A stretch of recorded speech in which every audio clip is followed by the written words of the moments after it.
नमस्कार मित्रांनो, स्वागत आहे तुमचं आपलं मराठी नेट कॅप या चॅनलमध्ये. तर मित्रांनो, आज आपण पाहणार आहे BE-BTECचे कॅप रजिस्ट्रेशनचे फॉर्म हा कसा भरायचा ते. त्यासाठी सर्वप्रथम आपल्याला या वेबसाईटवरती यायचं आहे. या वेबसाईटची लिंक तुम्हाला डिस्क्रिप्शनमध्ये भेटेल. तसंच या वेबसाईटवर आल्यानंतर तुम्ही पाहू शकता या ठिकाणी ऑनलाईन रजिस्ट्रेशन कॅप ॲप्लिकेशन चालू झालेले आहेत. आता हे फॉर्म कधी चालू झाले? 14/7/2024 ते 24/7/2024 याचा हा कालावधी आहे फॉर्म भरण्याचा. तसेच याचा डॉक्युमेंट व्हेरिफिकेशनचा कालावधी आहे 15/7/24 ते 25/7/24 याचा हा कालावधी आहे. त्याच्यानंतर याची कॅप कधीपासून चालू होणार ते या ठिकाणी आपण पाहू. इम्पॉर्टंटमध्ये यायचं आहे आपल्याला. त्याच्यामध्ये आपण पाहू 14 ते 24 तारीख फॉर्म भरायची तारीख आहे. त्याच्यानंतर डॉक्युमेंट व्हेरिफिकेशन 15 ते 25.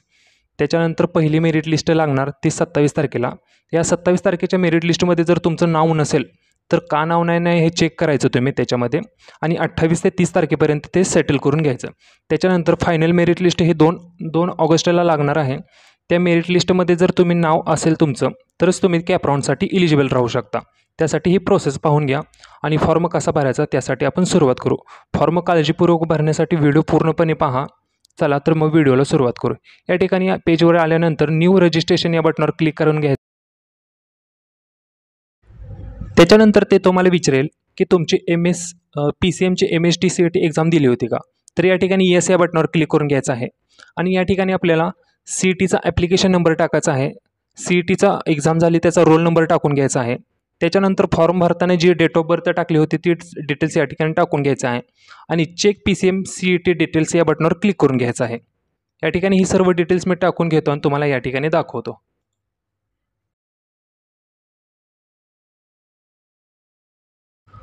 तर या ठिकाणी आपण चेक डिटेल्स या बटनावर क्लिक केले आहे. पाहू शकता या ठिकाणी आपल्या कॅन्डिडेटचं नाव येईल, कोणत्या विषयात किती पर्सेंटाईल पडले ते दिसेल या ठिकाणी. त्याच्यानंतर पाहू शकता खाली PCB हा विषय तुम्ही दिला होता का? जरी दिला असेल तर येस करा, नसेल तर नो करून घ्या. त्याच्यानंतर खाली सेव्ह अँड प्रोसीड या बटनावर क्लिक करून घ्यायचं आहे. त्याच्या आधी I have read all important details या बटनावर क्लिक करून घ्या. त्याच्यानंतर सेव्ह अँड प्रोसीड या बटनावर क्लिक करून घ्यायचं आहे. त्याच्यानंतर आपला असा फॉर्म ओपन होईल. या ठिकाणी ज्या पद्धतीने आपलं 12वीच्या मार्कशीटवर नाव होतं त्या पद्धतीने या ठिकाणी नाव टाकून घ्या. वडिलांचं नाव टाकून घ्या या ठिकाणी आईचं नाव. त्याच्यानंतर या ठिकाणी जेंडर सिलेक्ट करून घ्यायचं आहे. कन्फर्म जेंडर पण मध्ये सेम करून घ्या. त्याच्यानंतर या ठिकाणी तुमची डेट ऑफ बर्थ टाकायची आहे. जी कोणती तुमची डेट ऑफ बर्थ असेल ती डेट ऑफ बर्थ या ठिकाणी टाकून घ्यायची आहे आपल्याला. त्याच पद्धतीने कन्फर्म डेट ऑफ बर्थमध्ये पण सेम डेटा टाकून घ्या.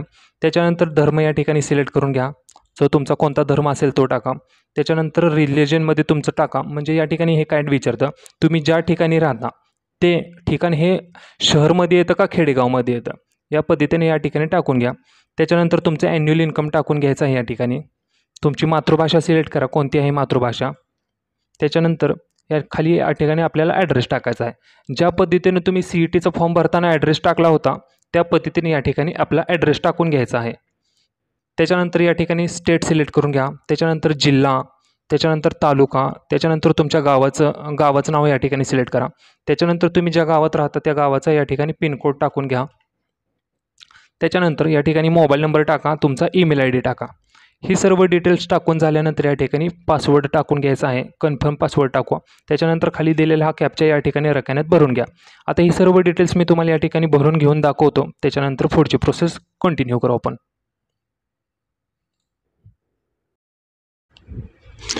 तर मित्रांनो, या ठिकाणी सर्व डिटेल्स टाकून घेतलेले आहेत. या ठिकाणी हे डिटेल्स पाहू शकता टाकून घेतलेले आहेत. या पद्धतीने तुम्ही सर्व डिटेल्स भरून घ्यायचे आहेत, तुमच्या ज्या कोणते डिटेल्स असतील त्या. त्याच्यानंतर सेव्ह अँड प्रोसीड या बटनावर आपल्याला क्लिक करून घ्यायचं आहे. त्याच्यानंतर जो आपण मोबाईल नंबर दिला होता त्याच्यावरती एक OTP जाईल, तो OTP आपल्याला या ठिकाणी भरून घ्यायचा आहे. त्याच्यानंतर व्हेरीफाय OTP या बटनावर क्लिक करून घ्यायचं आहे. ही सर्व डिटेल झाल्यानंतर आपल्याला ॲप्लिकेशन नंबर येईल. तो ॲप्लिकेशन नंबर आपल्याला या ठिकाणी कॉपी करून ठेवायचा आहे.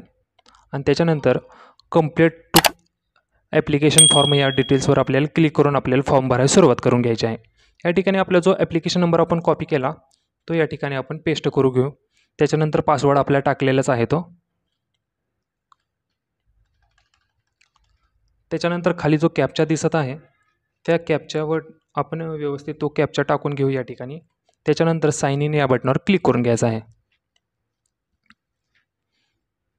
त्याच्यानंतर तुम्हाला विचारेल ही जे आपण याच्यानंतर फॉर्ममध्ये जे डॉक्युमेंट्स अपलोड करणार आहेत ते डॉक्युमेंट्स दोन पद्धतीने आपल्याला व्हेरीफाय करायचं असतात. एक फिजिकल पद्धत आहे. फिजिकल पद्धत म्हणजे जे तुम्हाला सेंटर जवळ आहे FC सेंटर त्या कॉलेजवर जाऊन तुम्ही तो डॉक्युमेंट व्हेरिफिकेशन करू शकता. आणि दुसरं आहे ते ई-स्क्युरिनिटी. ई-स्क्युरिनिटी म्हणजे ते ऑनलाईन व्हेरिफिकेशन होणार. शक्यतो तुम्ही फिजिकल व्हेरिफिकेशन करून घ्या, कारण याच्यामध्ये कोणता जर काही प्रॉब्लेम असेल तर ते कॉलेज सॉल्व्ह करतं. जर ई-स्क्युरिनिटी केलं तर ई-स्क्युरिनिटीमध्ये काही डिटेल्समध्ये फॉर्म व्हेरीफाय होत नाही, फॉर्म तसाच अडकून राहतो. सजेशन करेल की तुम्ही फिजिकल स्क्युरिनिटी हा सिलेक्ट करून घ्या. त्याच्यानंतर या सिलेक्ट केल्यानंतर तुम्ही कोणत्या सेंटरवर जाऊन फॉर्म व्हेरीफाय करणार ते सेंटर या ठिकाणी सिलेक्ट करून घ्यायचं आहे. सर्वप्रथम या ठिकाणी तुमचा जिल्हा निवडून घ्यायचा आहे. त्याच्यानंतर तुम्ही त्या जिल्ह्यामध्ये तुमचं जवळचं कोणतं कॉलेज आहे ते कॉलेज या ठिकाणी चॉईस करून घ्यायचं आहे. या ठिकाणी आम्हाला जे जवळ पडतं ते कॉलेज आम्ही या ठिकाणी सिलेक्ट करून घेतो. त्याच्यानंतर ज्या दिवशी तुम्ही ते डॉक्युमेंट व्हेरिफिकेशनला जाणार ती डेट या ठिकाणी सिलेक्ट करून घ्या. त्यानंतर या ठिकाणी डेट सिलेक्ट करून घेतली. त्याच्यानंतर व्ह्यू स्लॉटवर या ठिकाणी क्लिक करायचं आहे. म्हणजे या 15 तारखेला कोणकोणते स्लॉट अवेलेबल आहेत ते या ठिकाणी दिसतील. या ठिकाणी पाहू शकता 10 ते 11मध्ये 20 स्लॉट असतात, त्यापैकी 3 स्लॉट बुक झालेले आहेत. त्याच्यानंतर हे बाकीचे स्लॉट आहेत. त्या पद्धतीने आम्हाला आता कोणतं तुम्हाला जे टाईम प्रेफर पडतं ते तुम्ही या ठिकाणी बुक करून घ्या. या ठिकाणी स्लॉट बुक सक्सेसफुल झालेले आहेत. तर त्याच्यानंतर आपण या ठिकाणी फिल अँड एडिट ॲप्लिकेशन या फॉर्मवर येऊ आणि फॉर्म भरण्यास सुरुवात करू. या ठिकाणी फर्स्ट टाईम तुम्हाला विचारेल तुम्ही कॅन्डिडेट टाईप. या ठिकाणी कॅन्डिडेट टाईप आपल्याला टाकून घ्यायचा आहे. या ठिकाणी जर तुम्ही पहिल्यापासून म्हणजे जन्मापासून जर महाराष्ट्रामध्येच राहत असाल आणि तुमची 10वी आणि 12वी महाराष्ट्रामध्येच झाली असेल तर कॅन्डिडेट टाईप ए हा सिलेक्ट करून घ्यायचा आहे. त्याच पद्धतीने तुम्ही कोणतं तुम्हाला रिझर्वेशन येतं, जर तुम्ही कोणत्या बाहेरच्या राज्यातून आला आहात, या ठिकाणी जम्मू काश्मीरमधून आला आहात, त्या पद्धतीने या ठिकाणी याचे रिझर्वेशन आहेत ते तुम्ही वाचून घ्या. त्याच्याप्रमाणे ते स्लॉट या ठिकाणी सिलेक्ट करून घ्यायचे आहेत. या ठिकाणी सर्व आहे. जर राज्याबाहेरून आला, जिल्ह्याबाहेरून आला, तर देशाबाहेरून आला तर त्याचे सर्व स्लॉट आहेत. या ठिकाणी ते वाचून घ्या आणि त्याच्यानुसार हा फॉर्म भरून घ्या. त्याच्यानंतर सेव्ह प्रोसीड या बटनावर क्लिक करून घ्यायचं आहे. त्याच्यानंतर या ठिकाणी विचारेल की तुमच्याकडे आता यापैकी कोणतं डॉक्युमेंट्स आहेत. तर या ठिकाणी माझ्याकडे डोमासाईल सर्टिफिकेट आहे, तर ते या ठिकाणी डोमासाईल सर्टिफिकेट सिलेक्ट करतो. त्याच्यानंतर तुम्हाला 10वीचे डिटेल्स विचारेल. तुमची 10वी कोठून झाली तर तो या ठिकाणी जिल्हा सिलेक्ट करायचा आहे. जर त्याच्यानंतर 12वीचे विचारेल, 12वी कुठून झाली तर त्या 12वीचा जिल्हा सिलेक्ट करून घ्या. त्याच्यानंतर तुमची 12वी हा कोणत्या तालुक्यातून झाली त्या जिल्ह्यामधल्या तर तो तालुका या ठिकाणी सिलेक्ट करून घ्यायचा आहे. त्याच्यानंतर जर तुम्ही जिल्हा सिलेक्ट केला आहे त्याप्रमाणे तुम्हाला तुमची होम युनिव्हर्सिटी या ठिकाणी ऑटोमॅटिक दिसेल. त्याच्यानंतर या ठिकाणी आपली कॅटेगरी सिलेक्ट करायची आहे. तुम्ही कोणत्या कॅटेगरीमधून बिलॉंग करता त्या पद्धतीने या ठिकाणी कॅटेगरी सिलेक्ट करून घ्या.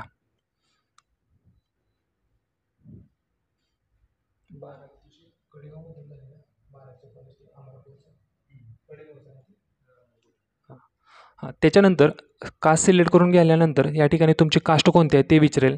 तर या ठिकाणी तुमची ज्या पद्धतीने तुम्ही कास्ट सिलेक्ट कराल त्या पद्धतीने या ठिकाणी येईल. या पद्धतीने तुम्ही या ठिकाणी तुमची कास्ट कोणती आहे ते वाचो. त्याच्यानंतर या ठिकाणी सिलेक्ट करून घ्या. त्याच्यानंतर या ठिकाणी खाली विचारेल तुमच्याकडे कास्ट व्हॅलिडिटी आहे का. जर असेल तर येस करा. पण काही लोकांच्याकडे कास्ट व्हॅलिडिटी नाही आहे, त्यांनी अप्लाय केले, त्यांच्याकडे टोकन आहे, तर त्यांनी या ठिकाणी अप्लाय बट नॉट रिसिव्ड या बटनावर क्लिक करून घ्यायचं आहे आणि याची टोकनची तारीख टाकून घ्यायची आहे. टोकनचा नंबर टाका. या ठिकाणी कधी अर्ज केला त्या टोकनची तारीख टाका. त्याच्यानंतर या ठिकाणी जिल्ह्याचं नाव टाकून घ्या.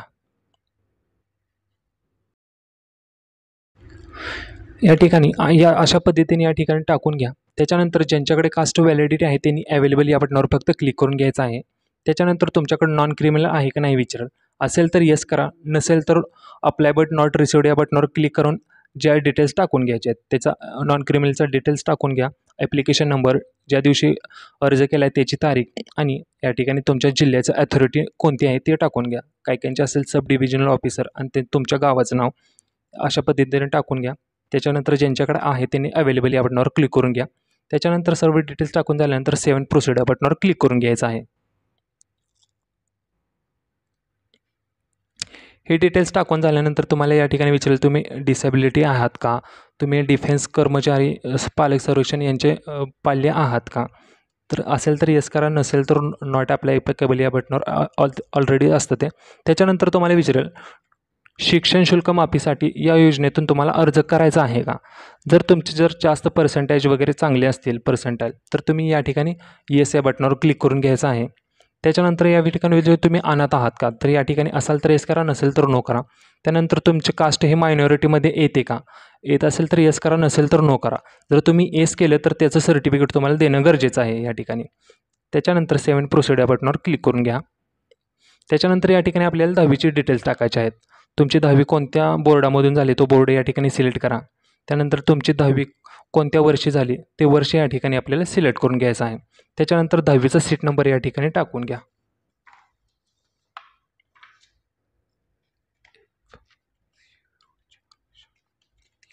त्याच्यानंतर या ठिकाणी आपल्याला 10वीचे आता मार्क्स टाकून घ्यायचे आहेत. तुम्हाला 10वीला कोणत्या मॅथ्समध्ये किती मार्क्स होते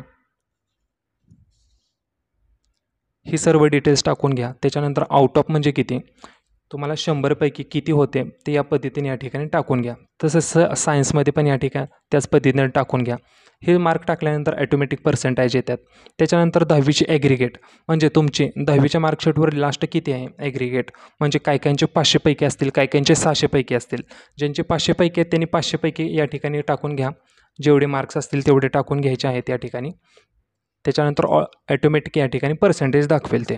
त्याच्यानंतर हे सर्व डिटेल्स झाल्यानंतर या ठिकाणी 12वीची डिटेल्स टाकून घ्यायचे आहेत आपल्याला. जर तुमची 12वीची झाली असेल तर 12वी करा, जर तुमचा डिप्लोमा झाला असेल तर डिप्लोमा या ठिकाणी सिलेक्ट करा. या पद्धतीने करून घ्यायचं आहे. त्याच्यानंतर विचारेल तुमची 12वी कोणत्या ठिकाणून झाली आहे, तर या ठिकाणी इंडिया सिलेक्ट करून घ्यायचं आहे. त्याच्यानंतर इंडियामध्ये कोणत्या बोर्डमधून तुमची 12वी झाली तो बोर्ड या ठिकाणी सिलेक्ट करून घ्या. त्याच्यानंतर 12वी कधी झाली तो 12वीचे वर्ष या ठिकाणी सिलेक्ट करून घ्यायचं आहे. त्याच्यानंतर या ठिकाणी 12वीचे सीट नंबर या ठिकाणी टाकून घ्यायचा आहे आपल्याला. 12वीचा सीट नंबर टाकून झाल्यानंतर या ठिकाणी आपलं आईचं नाव टाकून घ्यायचं आहे. जे पण नाव आहे आपलं मार्कशीटवरती ते टाकून झाल्यानंतर या ठिकाणी विचारेल उमेदवाराचे 12वीचे गुणपत्रकावरचे नाव, म्हणजे ज्या पद्धतीने तुमचं 12वीच्या मार्कशीटवर नाव आहे ते नाव या ठिकाणी टाकून घ्यायचं आहे.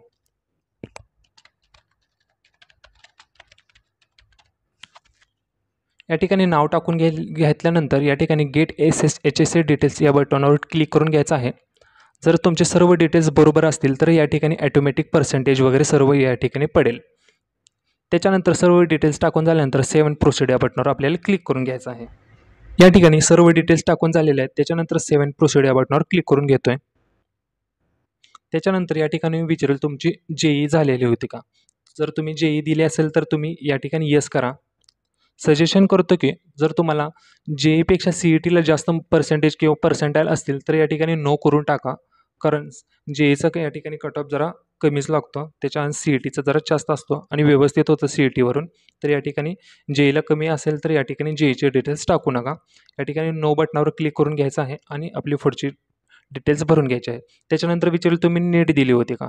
नीट दिली असेल तर येस करा, नसेल तर नो करून घ्यायचे आहे. नीट दिली असेल तर रोल नंबर टाका, फिजिक्सला किती पर्सेंटाईल होते, केमिस्ट्री किती होती, बायोला किती होते, टोटल ॲग्रिगेट किती होते, सर्व डिटेल्स टाकून घ्यायचे आहेत.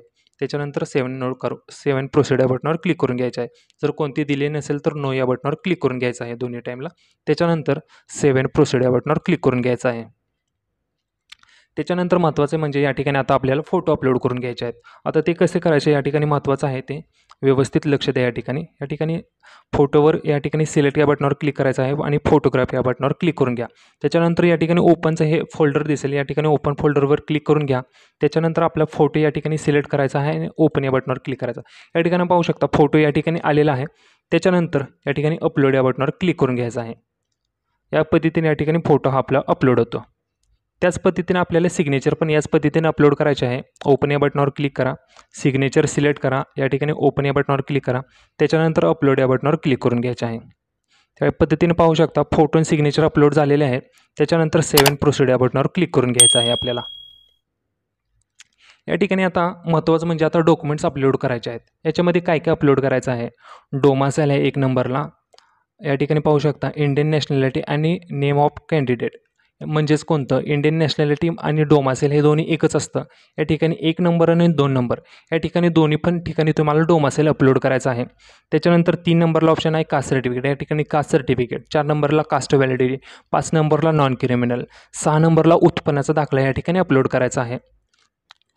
8 लाखाच्या आतलं ज्यांचं उत्पन्न आहे त्यांनी उत्पन्नाचा दाखला अपलोड करून घ्यायचा आहे. त्याच्यानंतर 7 नंबरला 10वीचं मार्कशीट करायचं आहे, 8 नंबरला 12वीचं आणि 9 नंबरला तुमचं CETचं स्कोर कार्ड अपलोड करून घ्यायचं आहे. या ठिकाणी मी सर्व डॉक्युमेंट स्कॅन करून ठेवलेले आहेत. या ठिकाणी मी तुम्हाला एक डॉक्युमेंट अपलोड करून दाखवतो. या ठिकाणी अपलोडचा या ठिकाणी बाण दिसेल, या बटनावर क्लिक करायचं आहे. त्याच्यानंतर ओपन फाईल या बटनावर क्लिक करून घ्यायचं आहे. त्याच्यानंतर या ठिकाणी हा आपला डोमासेल आहे तो या ठिकाणी ओपन करून घेऊ. पाहू शकता या ठिकाणी डोमासेल अपलोड केलेला आहे. आणि या ठिकाणी महत्त्वाचं म्हणजे या ठिकाणी पाहू शकता enter barcode ID form your certificate, म्हणजे हा जो डोमासेल आपण अपलोड केलेला आहे या ठिकाणी हा जो बारकोड दिसत आहे त्याच्या खाली एक नंबर दिसत आहे छोटासा, तो नंबर या ठिकाणी आपल्याला भरून घ्यायचा आहे. या ठिकाणी तो नंबर दिला आहे तो नंबर या ठिकाणी भरून घ्या व्यवस्थित. हा नंबर चुकता कामा नये. नंबर टाकून झाल्यानंतर या ठिकाणी अपलोड या बटनावर आपल्याला क्लिक करून घ्यायचं आहे. या ठिकाणी पाहू शकता हे डोमासेल अपलोड झालेलं आहे. त्याच पद्धतीने हा दुसरं पण डोमासेल याच पद्धतीने अपलोड करा. त्याच्यानंतर कास्ट सर्टिफिकेट अपलोड करा. काही काहींच्या डोमासेलवरती बारकोड नसेल तर त्यांनी बारकोड अपलोड करायचा नाही आहे, तो टाईप करायचा नाही. जर ज्यांच्या सर्टिफिकेटवर बारकोड असेल त्यांनी हा बारकोड कंपल्सरी लिहिणे गरजेचंच आहे. या पद्धतीनं हे डॉक्युमेंट्स अपलोड करून घ्यायचे आहेत. या ठिकाणी डॉक्युमेंट्स हे PDF आणि फोटो या दोन्ही पण साईजमध्ये अपलोड करू शकता. आणि ह्या फोटोची साईज ही 500 KB कमी पाहिजे. फोटो असतील PDF असतील तर प्रत्येकाची साईज ही 500पेक्षा कमी असली पाहिजे. या पद्धतीने मी आता सर्व डॉक्युमेंट्स अपलोड करून घेतो आणि तुम्हाला पुढची प्रोसेस दाखवतो.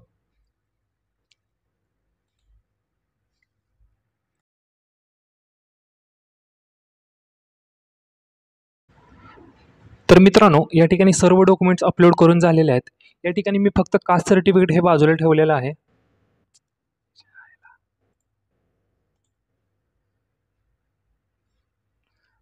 या ठिकाणी कास्ट सर्टिफिकेट मी फक्त अपलोड कसं करायचं ते दाखवतो. या ठिकाणी अपलोड या बटनावर क्लिक करायचं आहे आपल्याला. त्याच्यानंतर या ठिकाणी आपल्या नंबर टाकून घ्यायचा आहे, वरती जो दिसतो तो नंबर. या ठिकाणी मागाशी सांगितलं होतं नंबर कोणता टाकायचा, तो या ठिकाणी नंबर टाकून घ्या. नंबर टाकून झाल्यानंतर या ठिकाणी खाली विचारेल इश्यू अथॉरिटी. तर या ठिकाणी तुमच्या कास्ट सर्टिफिकेट खाली कोपऱ्यात असते लिहिलेलं कोणते अथॉरिटी आहे तुमच्या सर्टिफिकेट. तर माझ्या ह्याच्यावर आहे सब डिव्हिजनल ऑफिसर. तर या ठिकाणी हे अथॉरिटी सिलेक्ट करून घ्यायची आहे. त्याच्यानंतर तुमची कोणत्या जिल्ह्यातून तुम्ही कास्ट सर्टिफिकेट काढलं तो जिल्हा या ठिकाणी सिलेक्ट करा. त्याच्यानंतर त्या जिल्ह्यात कोणता तालुका होता तो तालुका या ठिकाणी सिलेक्ट करून घ्या. त्याच्यानंतर ओपन या बटनावर क्लिक करून घ्यायचं आहे आणि या ठिकाणी कास्ट सर्टिफिकेट या ठिकाणी आपल्याला अपलोड करून घ्यायचा आहे. तर या ठिकाणी पाहू शकता कास्ट सर्टिफिकेट अपलोड झालेला आहे. हा जो वरती बारकोड नंबर आहे तो या ठिकाणी नंबर या ठिकाणी दिसेल आपल्याला. त्याच्यानंतर सब डिव्हिजनल ऑफिसर या ठिकाणी पाहू शकता, या ठिकाणी खाली कोपऱ्यात दिसते सब डिव्हिजनल ऑफिसर या बरोबर बटनाच्या खाली. त्याच पद्धतीने तुमच्या ह्याच्यावर काही काहींच्या ह्याच्यावर तहसीलदार असेल, काही काहीच्या डेप्युटी ऑफिसर असेल, तर जे असेल ते या ठिकाणी टाकून घ्या. त्याच्यानंतर अपलोड या बटनावर क्लिक करून घ्यायचं आहे. या पद्धतीने हे कास्ट सर्टिफिकेट अपलोड करून घ्यायचं आहे आपल्याला. या ठिकाणी सर्व डॉक्युमेंट्स अपलोड करून झालेले आहेत. या ठिकाणी पाहू शकता तुम्ही, या ठिकाणी व्ह्यू या बटनावर क्लिक करून पाहू शकता व्यवस्थित डॉक्युमेंट अपलोड केलेले आहेत ते बरोबर आहेत का नाही. असं सर्व डॉक्युमेंट्स या ठिकाणी तुम्ही चेक करून घ्या, तुमचे डिटेल्स बरोबर आहेत का नाही, डॉक्युमेंट अपलोड बरोबर केलेले आहेत का नाही. त्याच्यानंतर 7 प्रोसीड या बटनावर आपल्याला क्लिक करून घ्यायचं आहे. 7 प्रोसीड बटनावर क्लिक करून घेतल्यानंतर या ठिकाणी पुढचं ऑप्शन आहे. या ठिकाणी पाहू शकता डॉक्युमेंट अपलोड झालेले आहेत या ठिकाणी. त्याच्यानंतर पुढचं ऑप्शन आहे पे ॲप्लिकेशन फी. ही आता पे ॲप्लिकेशन फी आहे कोणासाठी असणार आहे, ज्यांनी CETचा फॉर्म भरला नाही त्यांनी हा डायरेक्ट फॉर्म भरत आहेत त्यांच्यासाठी फक्त तो पे ॲप्लिकेशनचा फॉर्म आहे. या ठिकाणी आपण CETची ऑलरेडी 800 रुपये फी भरलेली होती. CETची एक्झाम देण्या पहिल्यांदा मार्चमध्ये ज्यावेळी फॉर्म सुटले होते त्यावेळी ती फी भरलेली होती. त्या ठिकाणी नीलचा ऑप्शन येत आहे. तर या ठिकाणी आता आपल्याला ऑनलाईन कोणतीसुद्धा फी भरायची नाही. त्याच्यामुळं 7 प्रोसीड या बटनावर आपल्याला क्लिक करून घ्यायचं आहे. त्याच्यानंतर पाहू शकता हा आपला संपूर्ण फॉर्म भरून झालेला आहे व्यवस्थितपणे.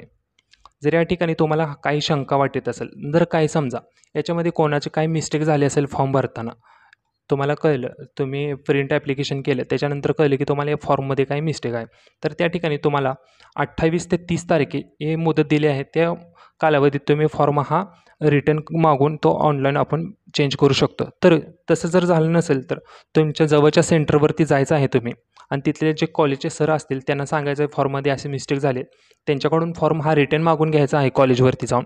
त्यांच्याकडून फॉर्म रिटर्न मागून घेतल्यानंतर आपण ऑनलाईन ॲप्लिकेशनमध्ये एडिट ऑप्शन क्लिक करू शकतो. जर हा फॉर्म बघून घ्या व्यवस्थित बरोबर आहे का नाही. त्याच्यानंतर प्रिंट ॲप्लिकेशन करून घ्या. प्रिंट ॲप्लिकेशन केल्यानंतर त्याची प्रिंटआउट काढून तुमच्या जवळच्या FC सेंटरमध्ये जाऊन हा आपला सर्व ओरिजिनल डॉक्युमेंट घेऊन जायचं आहे त्या ठिकाणी आणि हा फॉर्मची प्रिंट घेऊन जायची आहे.